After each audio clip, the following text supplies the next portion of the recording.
vous êtes une famille. Donc cette occasion comme celle-là, c'est pour pouvoir établir des relations entre vous. Alors c'est très très important pour pouvoir mener à bien cette mise en conformité qui est délicate. Il faut du souffle et partir sur de bonnes bases. Et ça, c'est la bonne base. Vous avez un autre rôle très important parce qu'il va falloir sensibiliser en interne de votre structure. Merci encore d'être là. J'espère que la journée ne sera pas trop longue. Donc du coup, à l'issue de la formation, vous allez savoir mener à bien une cartographie des traitements de données à caractère personnel. Grâce à cette cartographie et au questionnaire qu'on vous présentera, que vous avez déjà reçu, donc vous avez déjà pu regarder à l'intérieur, vous serez capable d'initier le registre de données personnelles et d'avoir une vue d'ensemble des traitements de l'organisation, ce qui va du coup vous placer dans un rôle très important et aiguillé dans l'organisation, parce que, comme on va le voir, avoir conscience des données qui sont traitées, du cycle de vie des données, des départements qui en sont responsables, ça va permettre aussi non seulement d'être conforme, mais de les valoriser et d'améliorer la structure de l'organisation sur le long terme. Et ensuite, vous serez capable de penser un plan d'action. Donc, comme expliqué, une fois qu'on a les éléments en place et qu'on a tout collecté,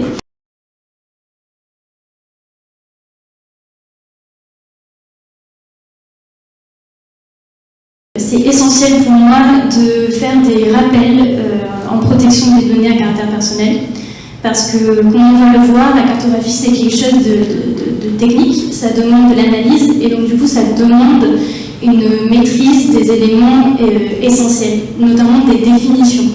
Parce que quand on va rentrer au contact des départements, des personnes de l'organisation, il se peut que ces personnes-là ne soient pas formées en protection des données, qu'elles n'aient pas cette culture de protection des données à caractère personnel. La conversion, le transfert ou toute autre forme de mise à disposition, ça aussi c'est très important de voir comment sont transférées les données, s'il y a des destinataires, si on les envoie à un autre département, parce que quand on parle de transfert ou de transmettre les données, c'est pas seulement quelque chose de grand qu'on a tendance à penser en se disant « Ah oui, transfert, donc c'est directement des données qu'on envoie aux États-Unis parce qu'on est là-bas ». Non, ça peut aussi être dans le cycle de vie des données. Tout simplement, elles sont passées à un autre département qui aura en charge de les traiter pour une autre finalité, tout en gardant en tête le pourquoi elles ont été collectées et surtout le consentement de la personne. Parce que normalement en Tunisie, si je ne me trompe pas, c'est bien le consentement. Au niveau du RGPD, on a d'autres bases légales. On peut utiliser par exemple l'intérêt légitime dans certaines situations. Mais du coup, ça sera très important de voir où sont transférées les données, même dans un autre département. Ensuite, on retrouve également l'anonymisation, le codage, la suppression ou la destruction des données à caractère personnel. Au niveau de l'anonymisation, j'insiste également parce que, encore une fois, quand on va rentrer en contact avec certains départements, ils vont dire ah oui, mais en fait, nous, on anonymise tout, donc c'est parfait, on n'a pas de données à caractère personnel.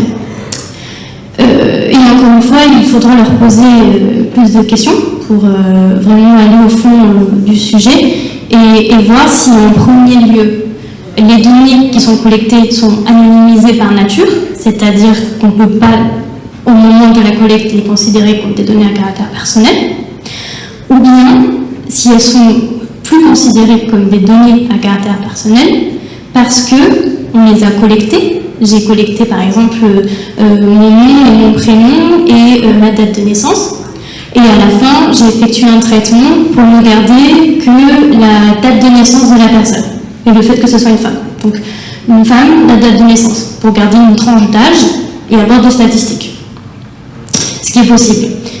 Mais du coup, en premier lieu, il y a quand même une collecte, il y a quand même un traitement, on a quand même au début collecté des données à caractère personnel.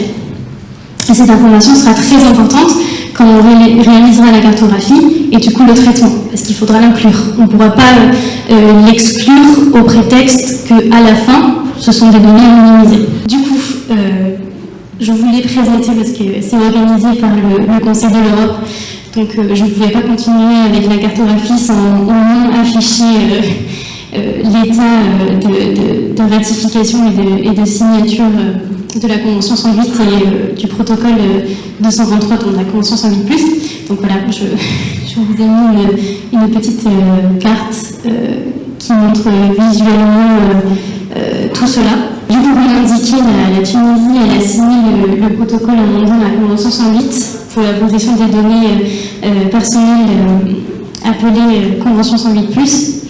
Et au moment de la signature, c'était le 30e pays à signer cet engagement.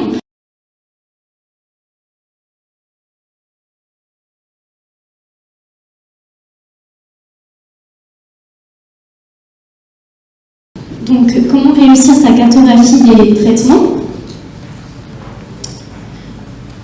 Alors, je vous présente avec cette slide les étapes de conformité de manière générale.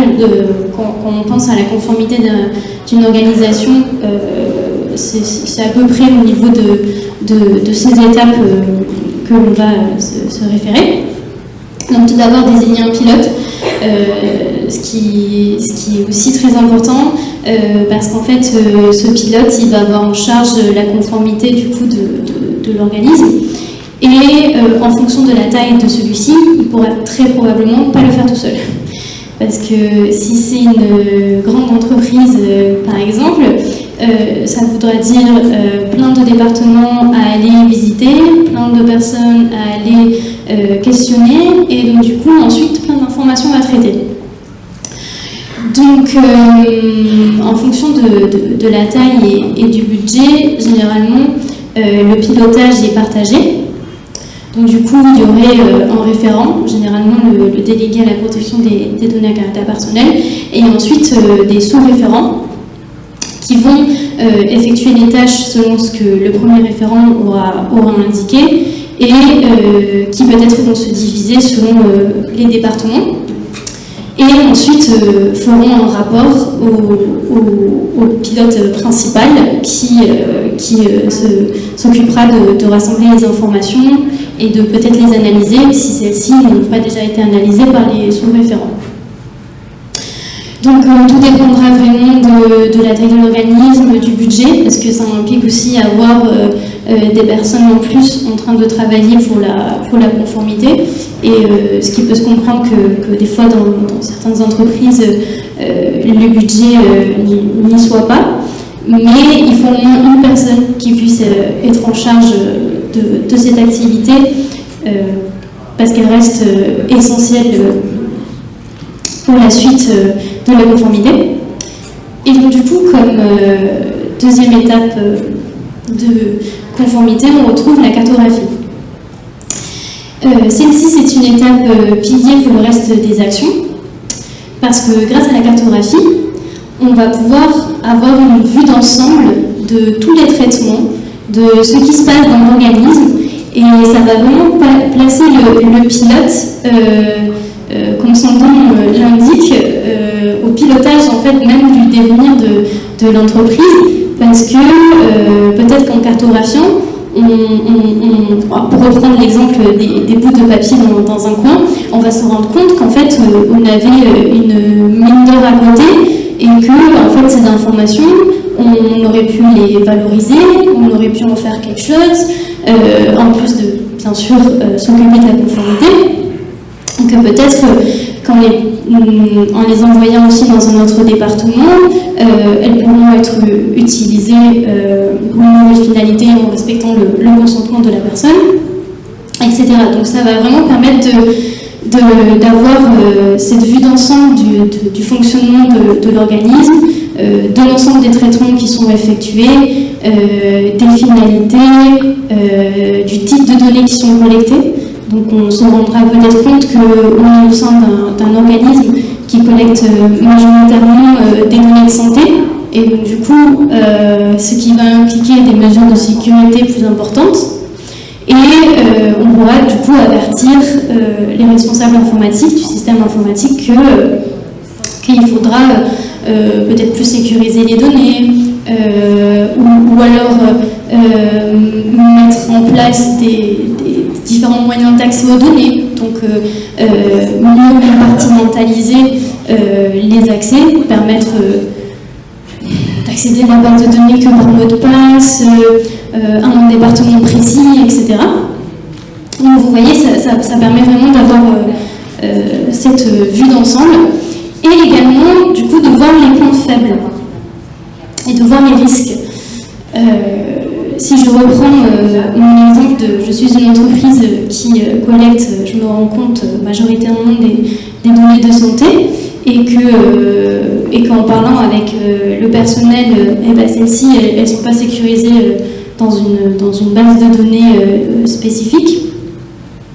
Alors, je vais pouvoir, grâce à mon questionnaire et ce début de cartographie, identifier le risque qui est que celle-ci ne soit pas suffisamment sécurisée, et au moment qu'on complétera le registre, il faudra également réaliser de la documentation supplémentaire, et donc en l'occurrence une AIPD. Mais voilà, on aura commencé d'abord par la sécurisation et après par la documentation. Donc c'est vraiment très au cas par cas. J'essaie vraiment de trouver des exemples assez généraux, mais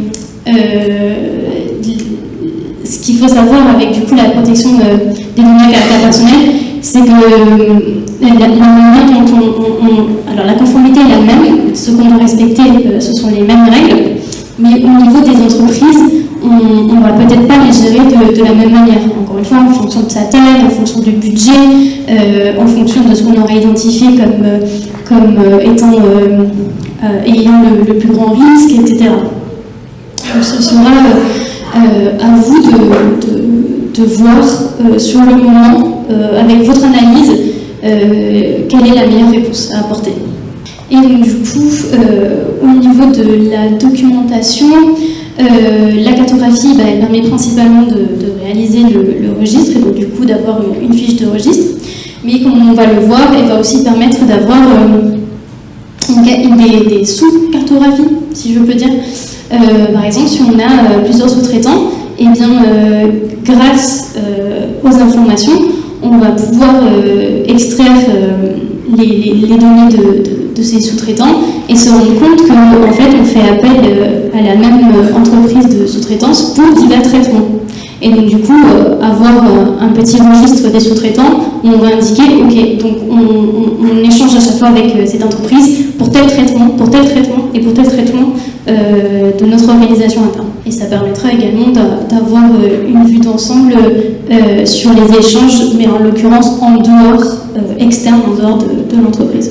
Même si on n'a pas d'analyse d'impact du coup à réaliser, néanmoins, quand on effectue la cartographie, on va quand même se rendre compte de certains points faibles et donc du coup des risques, et on va vouloir mettre des mesures en place au niveau de ces risques.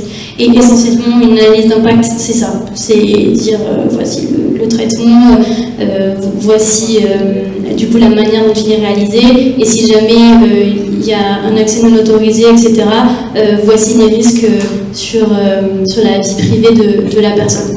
Donc ce document n'est pas rédigé, mais quand on effectue la cartographie et qu'on se rend compte qu'il y a des risques, il faut quand même les aborder.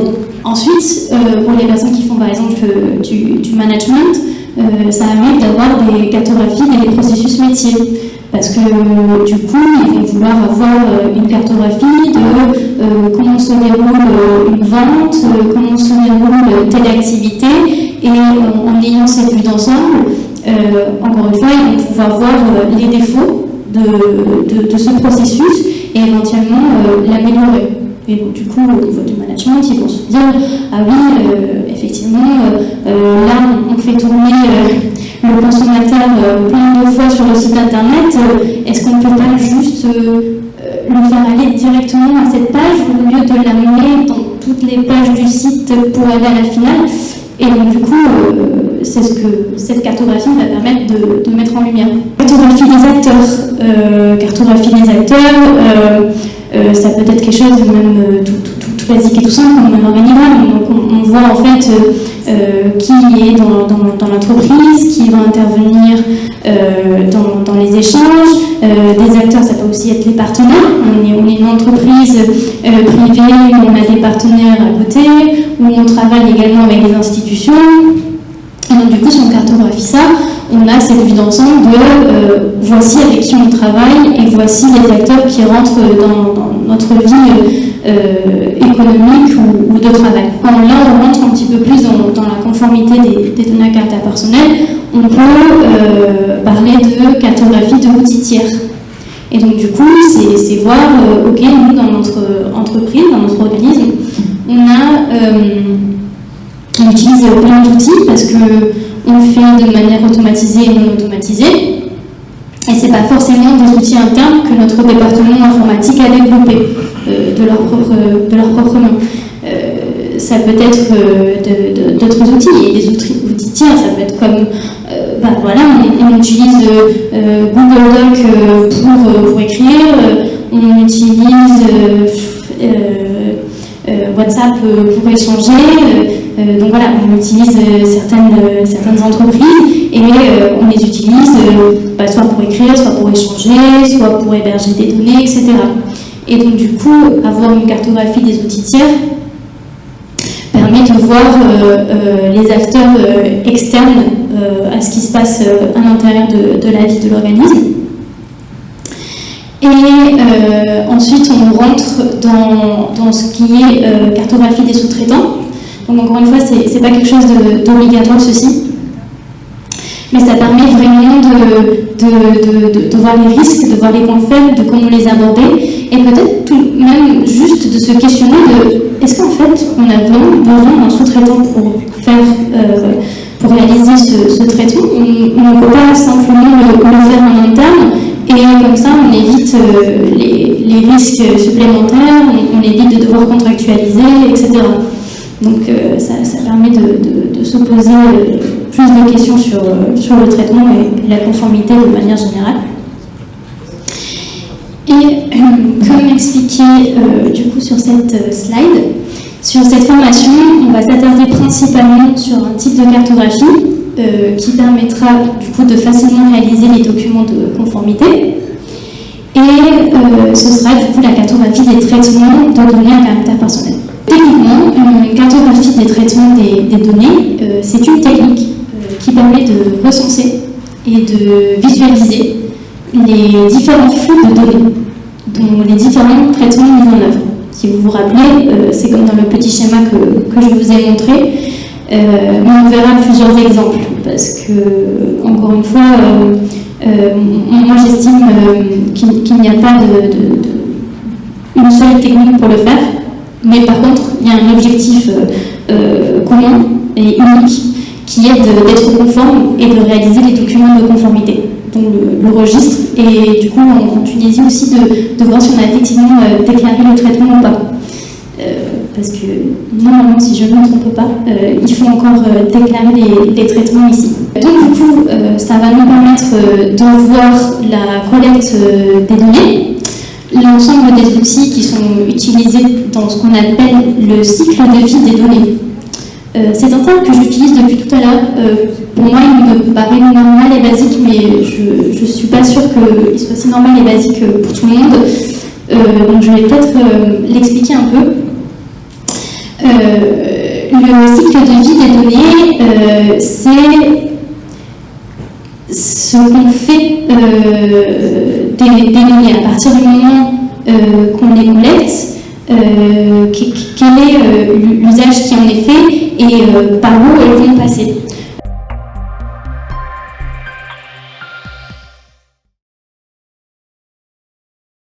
Donc, c'est pourquoi cartographie. Donc, cartographie, en fait, c'est non seulement avoir une meilleure vision de l'ensemble des traitements, mais également en prendre le contrôle. Pour moi, c'est aussi se poser la question de la gouvernance des données Et donc du coup dépasser l'aspect de conformité pour savoir mettre les données au cœur de l'organisation concernée, les valoriser et du coup, de facto, créer de la valeur. Ça peut permettre de visualiser les écarts de salaire, de se rendre compte que en fait, on a des écarts de salaire très importants pour le même poste, et donc du coup d'entreprendre des actions qui dépassent la conformité, strictement parlant de protection des données à caractère personnel, pour le bien de l'organisme. On peut voir l'évolution des pôles dans le temps, en se rendant compte que à tel moment on avait 3 employés et maintenant on en a 10. Donc notre pôle a évolué et donc on pourrait le mettre en valeur également en disant regardez, on a de la forte croissance dans notre entreprise au niveau de l'activité, donc on a pu s'agrandir. Du coup, voir aussi classiquement comment circulent les données au sein de l'organisation, si on ne peut pas peut-être couper certaines étapes, mieux les sécuriser, etc. Et du coup, ce qui rejoint les écarts de salaire et l'évolution du pôle, c'est produire peut-être des statistiques qui permettront de réussir la conformité, mais également de décider du devenir de l'organisation. Encore une fois, si on se rend compte qu'il y a de forts écarts de salaire, quand on analyse tout ça, peut-être qu'on agira sur ça pour éviter ces écarts. Donc voilà, c'est pas seulement question de conformité, pour moi c'est aussi question de gouvernance des données.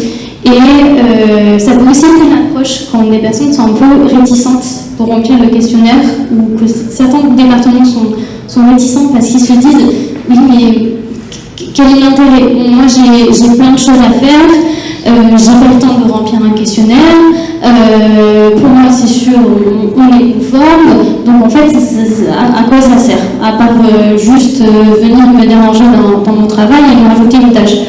Eh bien, on peut leur expliquer que, alors, ça sert effectivement pour être conforme, mais ça peut aussi servir pour travailler sur l'aspect gouvernance des données, pour l'accompagner elle, pour l'aider, parce que peut-être que grâce à ces informations, on se rendra compte qu'on peut améliorer son travail aussi, et le simplifier. Et du coup, c'est de là que vient tout l'aspect pédagogique et humain que je mentionnais quand on réalise la cartographie et du coup le registre des traitements. Donc, du coup, comment cartographier? Donc, il faut d'abord formaliser le périmètre. La cartographie que l'on cible, elle doit permettre d'avoir différentes vues sur les différents traitements de données à caractère personnel, voir les catégories de données traitées et les objectifs poursuivis par les opérations de traitement de données.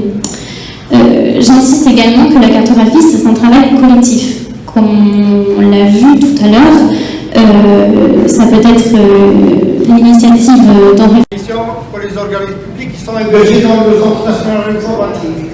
Mais pour d'autres, par exemple, des applications, on peut héberger dans le cloud ou autre chose. La responsabilité de l'entité, comment on va la définir? Notre périmètre. C'est juste que du coup, il y a des questions de sécurité à prendre en compte et des contrats peut-être à rédiger avec la personne, mais c'est tout à fait possible. Voilà. Et ça, du coup, il faut l'indiquer quand on fait la cartographie, quand on remplit le questionnaire, on dit celles-ci elles sont hébergées à tel endroit, et on a conclu tel contrat avec telle personne, et on a ces mesures de sécurité. Donc si on est capable de détailler, on détaille les mesures de sécurité technique. Sinon, on collabore avec le département informatique pour qu'il nous donne plus d'informations au niveau des mesures techniques. Également, vous pouvez utiliser la documentation interne, parce que bien évidemment, rien n'est interdit. L'objectif, c'est vraiment d'avoir un registre. Donc, si le questionnaire n'est pas suffisant et qu'on doit aller voir les documents internes, peut-être même des documents généraux qui expliquent tout simplement voici notre entreprise, voici notre organisme, et nous on s'occupe de ça et ça et ça. Du coup, ça donne déjà une idée pour confirmer ou approfondir certains traitements. Et aussi des documents internes, si on réalise la cartographie dans un organisme qui a déjà effectué des déclarations, aller voir ces déclarations avant de finaliser le registre pour le mettre à jour. On peut également voir au niveau de la documentation interne tout ce qui est droit des personnes concernées, donc voir si on a déjà des documents qu'on a mis en place pour les informer, si on a des procédures internes pour faire valoir leurs droits, etc. Et ensuite, on peut également aller voir les outils de collecte automatique. Donc tout ce qui est gestion, les logiciels de supervision que l'entreprise utilise. Encore une fois, ça dépend de l'entreprise. Si c'est une petite entreprise, elle n'aura pas forcément. Et même des fois, quand c'est une grande entreprise, tout est peut-être en version Excel, en fichier Excel dans un disque dur interne ou autre. Mais du coup, ça peut être utile d'aller voir ces informations. Donc, pour moi, le plus important que vous allez devoir retenir, c'est vraiment des entretiens ciblés au travers du questionnaire. C'est comme ça qu'on va commencer à faire la cartographie. Il est préférable de commencer département par département, pour analyser l'ensemble des traitements un à un. Là, je vous ai mis les départements types qui vraiment peuvent correspondre à tout type d'organisation. On retrouve les ressources humaines, le département juridique, celui en charge de la communication, l'informatique, les relations clients. Mais bien évidemment, ce ne sont pas les seuls qu'il faut aller voir. C'est vraiment aller voir l'ensemble des départements, l'ensemble des acteurs de l'entreprise avec notre questionnaire. Et vraiment de commencer département par département. Parce que, par exemple, si on va dans le département de la communication, on va se rendre compte qu'il y a plusieurs traitements. Un peut-être en relation avec les newsletters, un peut-être en relation avec les événements externes, etc. Donc à chaque fois qu'on va parler avec eux, qu'on va remplir le questionnaire, on va le remplir par traitement. Donc le premier, on va remplir le questionnaire et on va dire ok, donc là les informations qu'elle me communique, elles sont liées à l'envoi de newsletter.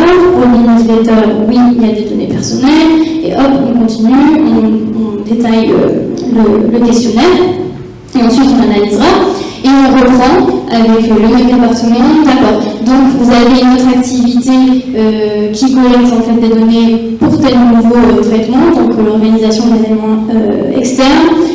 Donc, vous collectez des données, oui, donc on détaille, on donne la finalité, les informations, etc. Jusqu'au moment où on voit que le département, on a retiré toutes les informations qu'il y avait à retirer.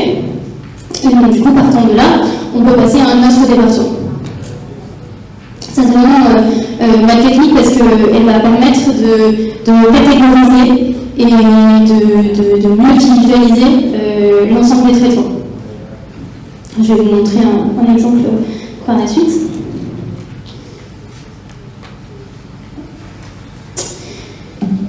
Donc du coup, moi en l'occurrence, ça rejoint une des questions, je préfère partir de la cartographie des traitements, c'est-à-dire vraiment aller traitement par traitement et pas au niveau de la cartographie des données collectées. La cartographie des données collectées, ça serait juste partir au niveau des données et suivre directement le cycle de vie de la donnée. Et ensuite, savoir dans quel traitement elle se retrouve. Pour moi, c'est plus simple au niveau de la méthodologie, surtout quand on commence en cartographie, de partir de la cartographie des traitements et de vraiment bien suivre le questionnaire. Comme vous allez voir, le questionnaire ressemble énormément aussi à celui de l'autorité de protection des données tunisienne. Et pareil, il part de la base du traitement.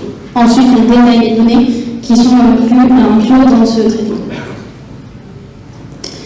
Et le plus important, à mon sens, c'est vraiment de définir la méthodologie préférée en amont et de sentir tout le long du processus. Parce que une fois qu'on a commencé à cartographier et faire la cartographie des traitements, à utiliser le questionnaire, ça sera pas très compliqué en fait de se dire ah non en fait on revient, on fait marche arrière et on va changer de méthodologie et en fait partir au niveau des données et pas des traitements. Est-ce que vaut-il mieux aller tout de suite interroger l'autre structure ou alors finir avec la structure qui est en face de nous et puis effectuer des rassemblements plus tard? À qui c'est transmis, qui entre également dans le processus, et aussi parce que ça permet de mieux canaliser en fait et de ne pas se perdre, parce que surtout quand c'est des grandes entreprises, organisations, on peut vite se perdre. Si on décide de sauter d'un département à un autre... C'est le cas de nous, c'est l'équivalent de DF chez vous, il y a des installations photovoltaïques et thermiques, il y a des crédits, donc ça implique là l'ANE, là où je travaille, la STEC et Tigéribel. Il y a 3 fiches, on fait comment? Implique 3 établissements. C'est un cas plutôt pratique parce que du coup il faudra déterminer ces acteurs qui y sont exactement. Donc déjà on sait que c'est des acteurs externes, mais est-ce que du coup ce sont des filiales? Est-ce que ce sont également des responsables de traitement? Est-ce que ce sont également des co-responsables de traitement? Est-ce que ce sont des sous-traitants? Mais ça c'est des questions à se poser justement quand on réalise le questionnaire et la cartographie pour ensuite compléter le registre. Moi là comme ça, sans avoir l'ensemble des informations, j'aurais du mal à déterminer, mais en termes juste strictement parlant de cartographie, c'est un indiqué que justement il y a ces acteurs.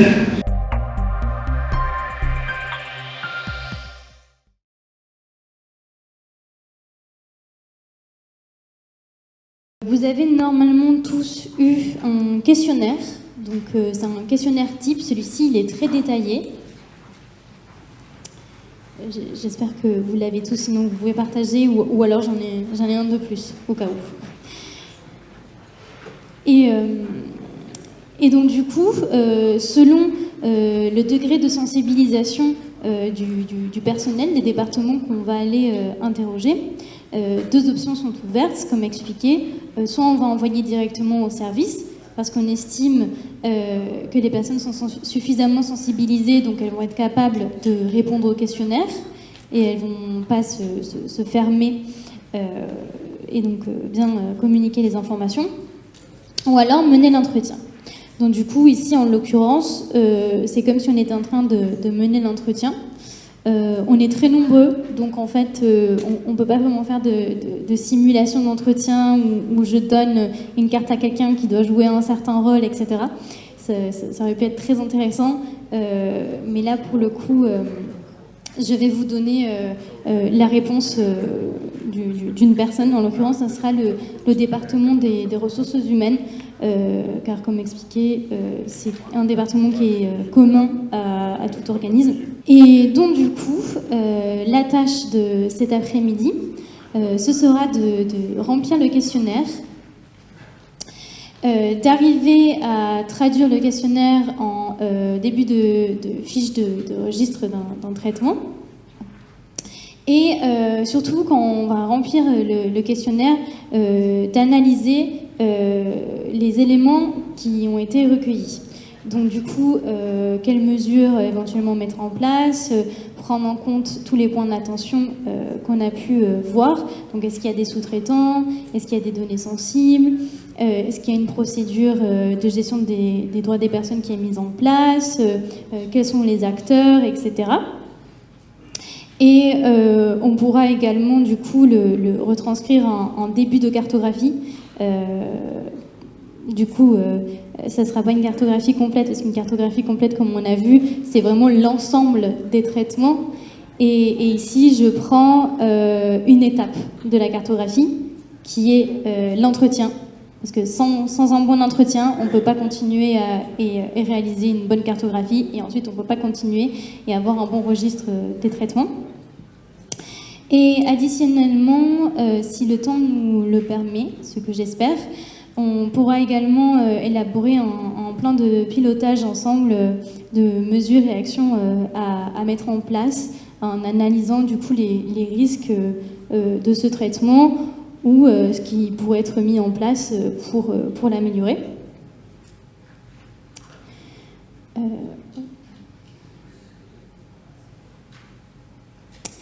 Donc du coup, voici la situation fictive. Alors, je vais la lire. Je suis la directrice du département en charge des ressources humaines. Lors d'un processus de recrutement, mon équipe poste en ligne une offre d'emploi. Les personnes souhaitant postuler insèrent leur CV et coordonnées au travers d'un site internet interne à notre organisme que l'on utilise spécifiquement pour les recrutements. Ensuite, on reçoit les CV et on ne garde que les plus intéressants. Le restant des CV est directement supprimé. On n'y a plus accès après la suppression. Il nous est déjà arrivé de recevoir une demande de suppression des données directement sur notre boîte de courrier électronique des ressources humaines, de la part d'un candidat ayant eu un entretien, mais qui n'a pas été sélectionné ensuite. Par manque de temps, on n'a pas pu y répondre et on n'y a répondu que 2 mois après la demande, car le département a envoyé tardivement l'information au département juridique qui était supposé être en charge de ce type d'action. Les personnes ayant accès au CV tout le long du processus de recrutement sont l'ensemble des employés des ressources humaines. Ils présélectionnent les CV et les responsables des départements concernés selon le type de recrutement pour pouvoir voir l'ensemble des candidats. Donc vous voyez, c'est une situation assez basique, mais si on arrive à l'analyser et à bien mener l'entretien, donc là je vais vous inviter à remplir le questionnaire que vous avez reçu au vu des informations que vous avez obtenues. Vous n'avez obtenu que ces informations. Et donc du coup, à commencer à penser la cartographie, l'analyse et surtout les points faibles, les points à risque et ce que vous feriez ensuite de cette analyse et des points faibles que vous avez identifiés. Processus de recrutement. Donc peut-être que certains le font à travers d'un site internet interne, d'autres d'un site internet externe. Vous vous êtes rendu compte quand ça a été élaboré qu'il y avait tel ou tel risque ou que effectivement peut-être que les CV étaient conservés pour un autre traitement parce que les personnes deviennent salariées, alors du coup on veut conserver les CV. Donc vraiment je vous invite à vous questionner sur tout ça pour qu'ensuite on puisse avoir une session de questions-réponses et de corrections assez enrichissante.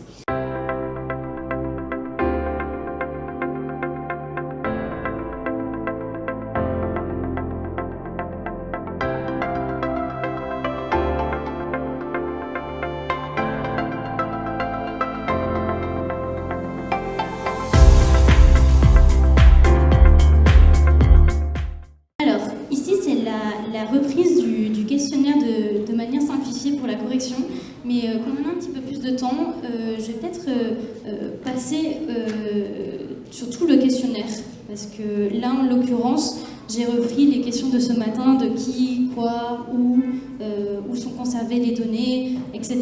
Et je ne voudrais pas vous perdre, surtout que vous avez tous fait l'effort de remplir le questionnaire, et du coup, je vous remercie, parce que c'est comme ça qu'on arrive après à faire émerger les questions et à gagner en compétences tous ensemble.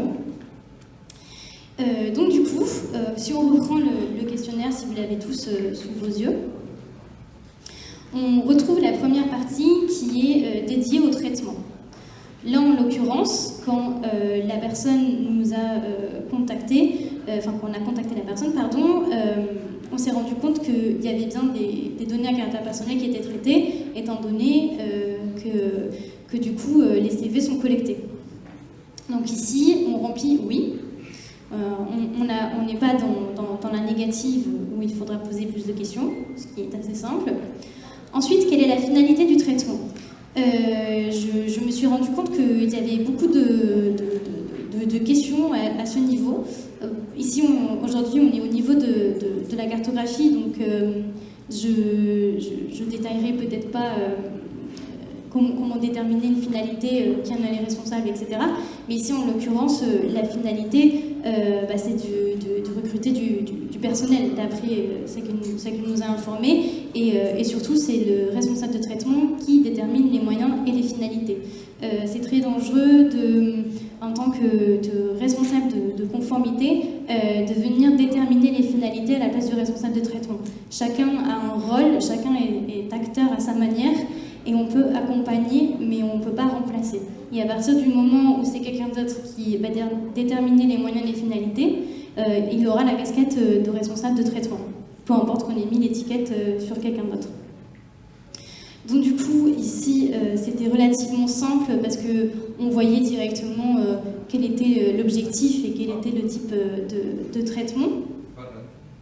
Ensuite, on a quand avez-vous créé le traitement / le fichier, la date. J'ai eu beaucoup de questions sur ça. En effet, la personne ne nous a pas informé de quand a été créé le traitement, ni le fichier, rien du tout. Ici, il faut bien faire attention, car quand on remplit le questionnaire, il faut rester neutre. C'est pas à ce moment-là qu'on rentre dans l'analyse. Ici, on est neutre. On prend les informations qui viennent et ensuite, on va les compléter. Soit on les complète ici, en l'occurrence, en demandant à la personne est-ce que vous savez à quel moment vous avez commencé le traitement et nous donne une date dont elle est certaine.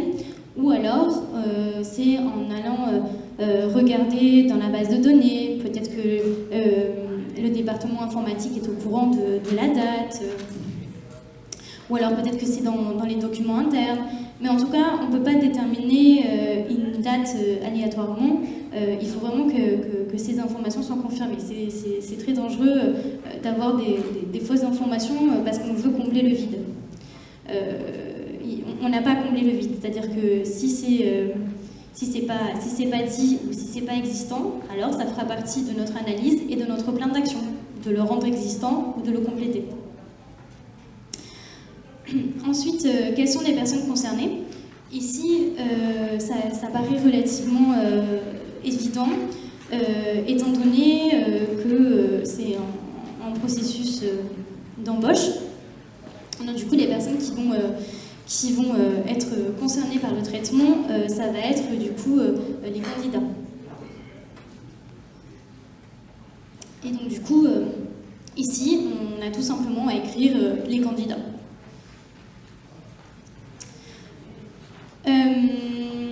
En l'occurrence, si vous regardez bien dans la question, il y a une remarque pour voir si les personnes concernées sont des mineurs ou bien des personnes vulnérables. Ici, dans tous les cas, si la personne postule pour obtenir un emploi, de manière générale, ça ne va pas forcément être un mineur, donc on n'aura pas besoin d'appuyer à ce niveau-là. Du coup, on peut passer à la question 7. Quels outils de travail sont utilisés? Comment on accède aux données? En l'occurrence, des informations qu'elle nous a fournies, ça reste le serveur web dédié, parce que du coup, elle a indiqué que c'est vraiment un site internet interne à l'entreprise et que c'est comme cela qu'ils collectent les CV, les informations, et qu'ensuite ils vont commencer à faire tout le processus de présélection. Du coup, quand on nous demande comment s'appellent ces différents outils, en l'occurrence, c'est un site internet, donc on n'a pas vraiment à répondre à cette question. Des fois, on n'est pas obligé de répondre à toutes les questions. Par contre, si ça avait été une plateforme, parce qu'on utilise ce qui est très commun de nos jours, on utilise un sous-traitant, donc on met l'information sur, par exemple, Indeed, qui est un site qui offre, du coup, qui poste les offres d'emploi. Et donc, du coup, en fait, si ça avait été ce cas-là, on aurait dû cliquer sur plateforme et du coup préciser que cet outil, eh bien, du coup, c'est l'outil Indeed, parce que c'est un sous-traitant qui va nous permettre d'utiliser les informations, de les collecter comme cela et non pas au travers de notre propre site internet. Ensuite, on arrive à une question un peu sensible, c'est combien de temps conservez-vous ces données? Généralement, les personnes qu'on va interroger, elles vont pas bien être au courant. Et là, la majorité d'entre vous, vous l'avez vite remarqué, on va avoir encore une nouvelle branche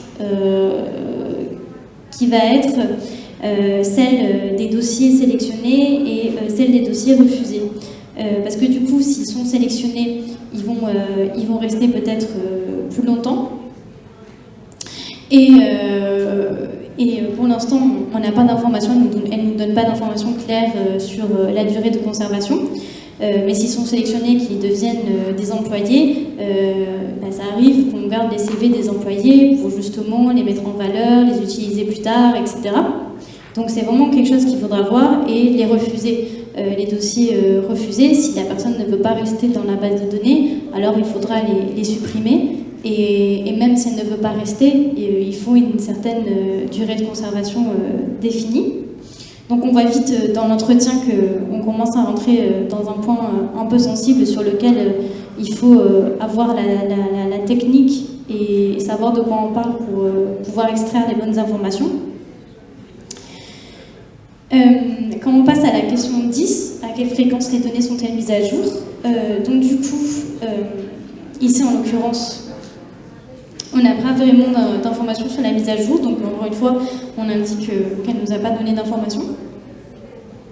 Et surtout parce qu'on n'a pas d'informations si on les garde, parce que si elle avait dit qu'on les gardait, alors du coup on aurait continué sur la branche des dossiers sélectionnés qui deviennent des employés, et les données qui sont collectées du CV sont peut-être mises à jour en fonction de l'évolution de la carrière de l'employé. S'il a fait une nouvelle formation, alors du coup on va devoir mettre à jour le CV pour qu'il comprenne cette nouvelle formation. Comment communiquez-vous ces informations à d'autres directions services? Du coup, oui. Et c'est bien le département concerné. Ensuite, comment peuvent-ils y avoir accès? Ici, en l'occurrence, elle ne nous a pas donné d'informations précises. Donc, du coup, c'est quelque chose qu'il faudra voir avec elle pour détailler.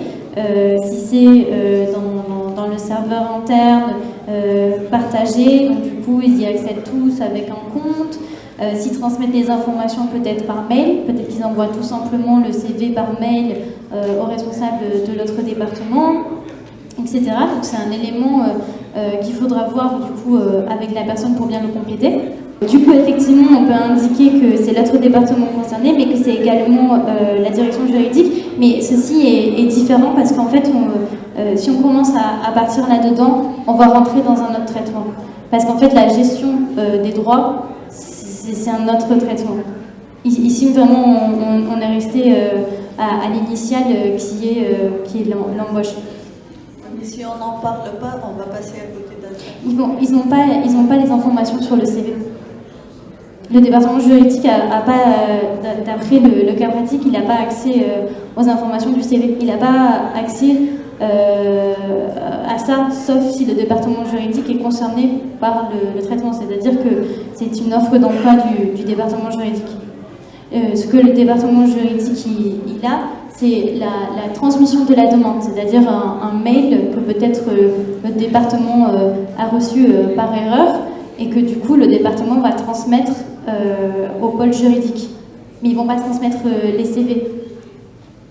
Ça ne rentrera pas dans la... Parce qu'ils ont dit qu'ils ont répondu tardivement parce qu'ils n'ont pas transmis l'information à la direction juridique. Voilà, l'information. D'accord. D'accord. Oui, voilà, c'est sans transmission. C'est pas le CV, c'est juste la demande. Moi, j'écris un mail en disant je veux que vous effaciez mes données, point. Et donc, du coup, le département a transmis cette demande au département juridique parce que c'est lui, dans ses processus métiers, qui est en charge de répondre à ces questions. La différence, c'est que on a des personnes qui sont autorisées à accéder aux informations. Donc, les personnes qui sont autorisées à accéder aux informations ce sont les personnes du service et notre département concerné. En l'occurrence, on communique également ces informations à notre direction et services parce que le département concerné, il est autorisé à accéder à ces informations, on lui transmet les informations.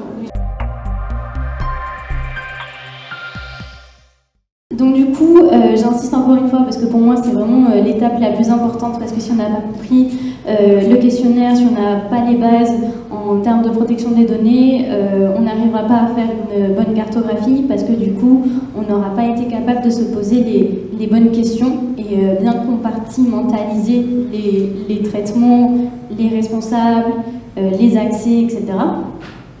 Et donc du coup, plusieurs points d'attention que je tiens à rappeler en 2 slides.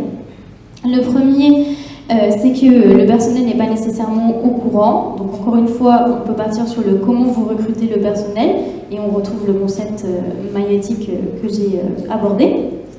Attention également, lorsqu'en fait on se retrouve responsable conjoint pour des traitements, parce qu'il va falloir également faire preuve de collaboration et penser à harmoniser, centraliser les documents. Et également, ça implique de faire une analyse approfondie des rôles et des missions des différents acteurs pour bien se rendre compte non seulement des traitements qui sont effectués dans leur département, mais aussi leur cœur de métier. Aussi pour savoir, par exemple, si en fait c'est le département juridique qui est en charge de tous les processus de recrutement et ceux qui ont également l'accès au CV, etc. Pas du tout le département des ressources humaines. Il faudra également se poser la question de la légitimité, de l'organisation de la structure et du coup, si on ne peut pas réorganiser à ce niveau-là.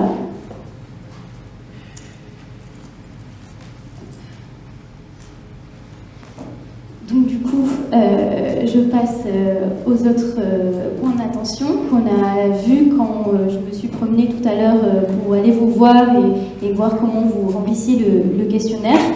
Le personnel ne sera pas au courant des sous-traitants ultérieurs, il ne sera pas au courant de certains éléments.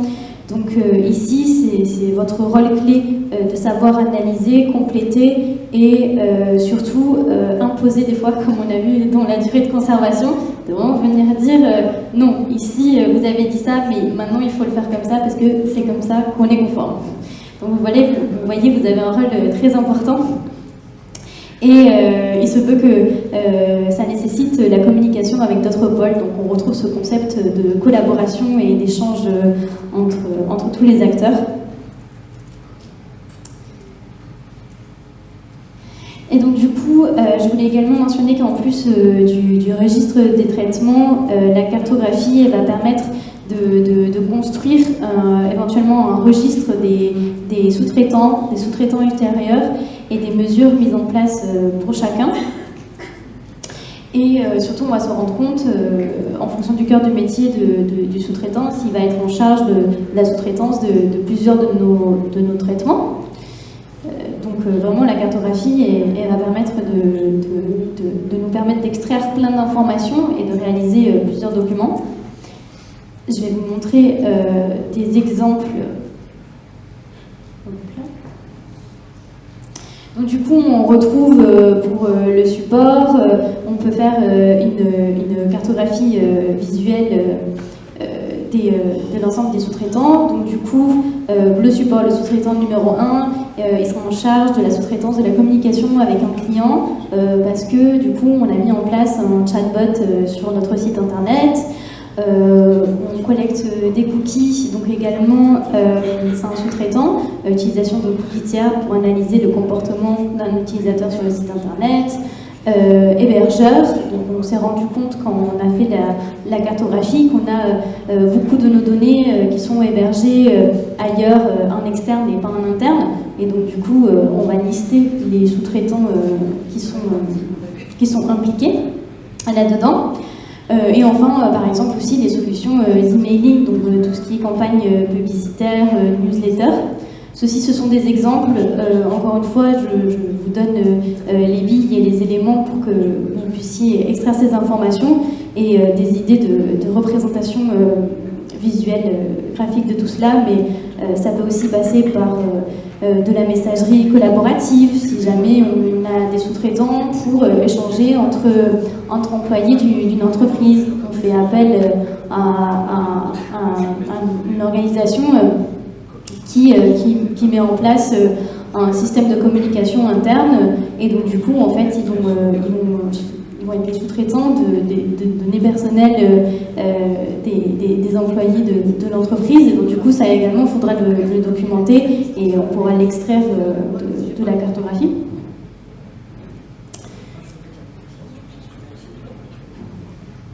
On peut également annexer au document du coup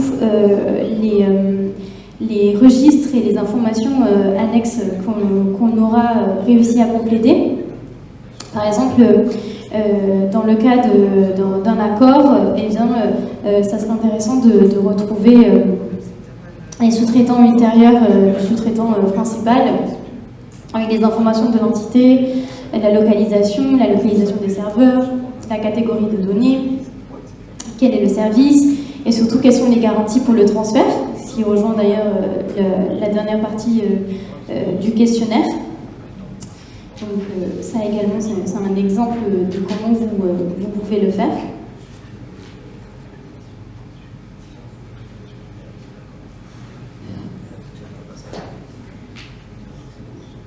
Pour vous montrer encore à ce niveau-là, et vous donner encore plus d'exemples et de matière à réfléchir, ça aussi c'est une des raisons pour lesquelles il faut rester vigilant pour les sous-traitants ultérieurs, parce qu'on peut remarquer qu'on a recours à par exemple un hébergeur, mais celui-ci a des sous-traitants qui sont localisés aux États-Unis et qui ont des serveurs aux États-Unis, ou qui ont des serveurs en Australie, partout dans le monde.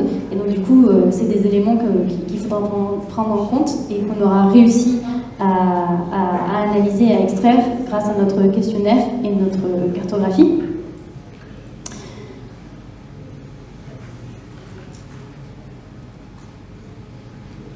Donc maintenant, je voudrais revenir aussi sur le point de gouvernance des données, parce que du coup, on parle conformité, mais tout n'est pas que des obligations et le fait d'être conforme. Donc certes, il faut l'être, conforme, mais c'est aussi une véritable valeur ajoutée en tant qu'entreprise d'être conforme, parce qu'on peut se vendre auprès des personnes comme telles. Et surtout, une fois qu'on a cette vue d'ensemble, on peut valoriser les données et on peut penser à de nouveaux outils pouvant être introduits dans les processus, et comment de manière générale on devrait gestionner les données pour que ça soit plus fluide au niveau du cycle de vie de la donnée, et qu'on différencie bien les traitements. Et donc du coup, c'est tout ce qui est valorisation, et selon le secteur, elle sera d'autant plus importante. On peut reprendre quelques exemples comme combien de CV sont reçus par type de poste proposé, publié, le nombre de femmes ou d'hommes qui ont postulé à tel ou tel département, combien de demandes d'exercice de droit ont été reçues dans le mois, etc. Et du coup, de reçu et répondu. Et sur ce point-là, normalement, c'est bon. Alors, il y avait une petite partie questions-réponses. Si je regarde l'heure, je peux prendre quelques petites questions et ensuite je passerai sur la priorisation et la gestion des risques. Du coup, parce que quand on a réalisé, on a rempli notre questionnaire, et on a commencé à cartographier les traitements, donc on a cette vue d'ensemble sur ce qui se passe dans l'organisme. On s'est rendu compte qu'il y avait des points faibles. C'était notre partie analyse de ces informations.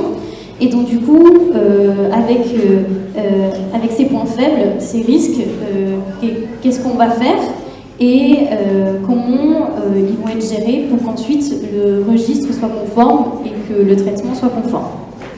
Donc c'est l'étape supplémentaire qu'on va voir.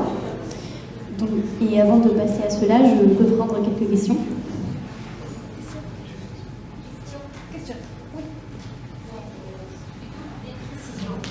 que, merci, à travers le cas, on a bien vu donc, le cas de CV, mais moi, en tant que médecin, sincèrement, donc, je me pose la question si c'était des dossiers médicaux, quelles auraient été les particularités, et aussi la question pour les transferts.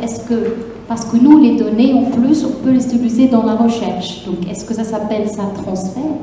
Et là aussi, je sais que j'ouvre beaucoup de...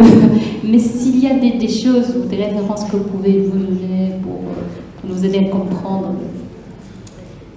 C'est vrai que là, pour le coup, c'est une question très pratique et très axée sur un secteur spécifique. Du coup,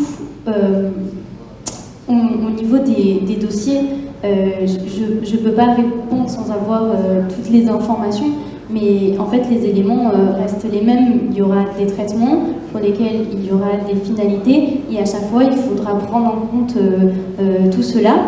Et du coup, dans notre cartographie, ce qu'on va retrouver peut-être, c'est tel département avec du coup tel traitement qui va être la construction du fichier, ensuite un deuxième traitement qui va être l'utilisation du fichier pour telle finalité, etc., etc.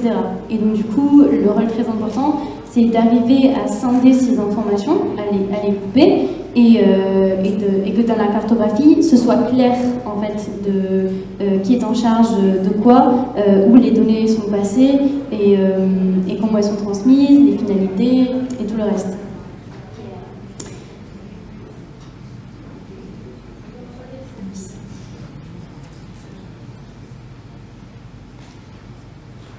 Est-ce qu'il y a peut-être d'autres questions à ce niveau-là? Non, d'accord. Bon, j'espère que ça veut dire que tout a été bien compris et que vous sortez de là avec les bons outils pour mener à bien le questionnaire et après la cartographie.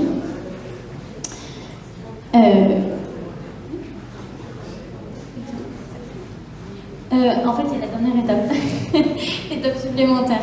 Le petit plus pour qu'ils comprennent pourquoi aussi on fait ça, pourquoi on a besoin de cette vue d'ensemble.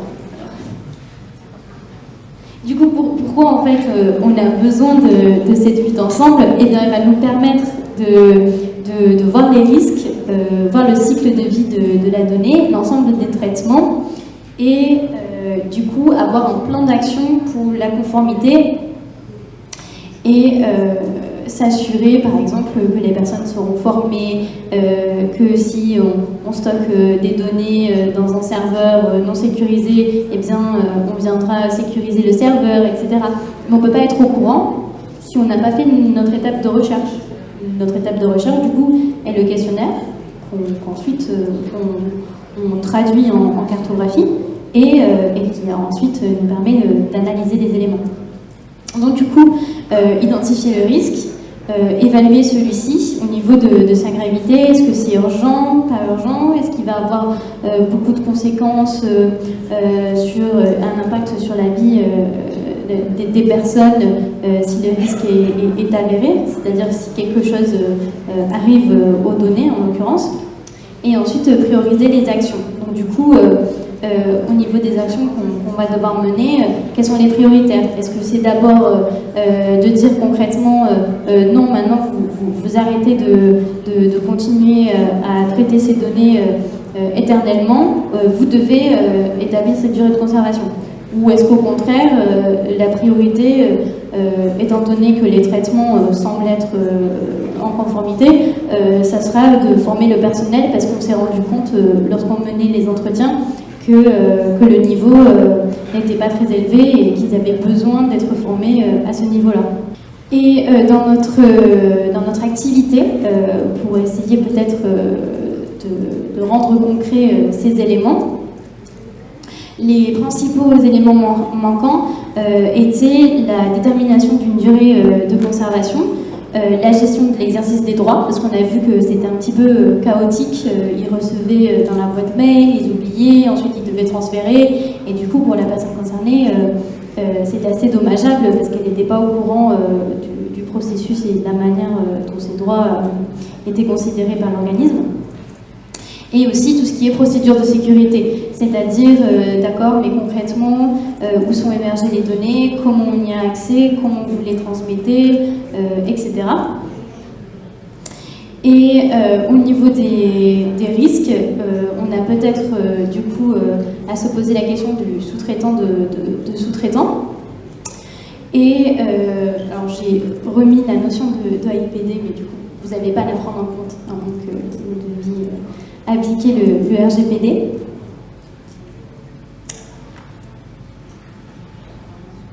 Donc en termes d'action, moi, ce que je propose pour ce cas pratique, c'est de vérifier les accords avec les sous-traitants s'il y en a, de déterminer une durée de conservation plus appropriée, différencier les CV retenus et les CV exclus, et du coup vérifier l'archivage, sensibiliser le personnel et du coup animer des sessions de formation auprès du personnel, élaborer des procédures internes pour que justement les départements soient au courant de comment gérer, quelles sont les bonnes pratiques et surtout comment s'occuper de la gestion des droits. Et enfin, pour moi le moins urgent et qui du coup passerait en dernier au vu des autres éléments qu'on a constaté grâce au questionnaire, ce serait la valorisation des données. Et donc du coup, essayer de voir si avec les informations qu'on obtient sur ce traitement, on ne peut pas les valoriser d'une certaine manière. Donc du coup, c'est ma proposition.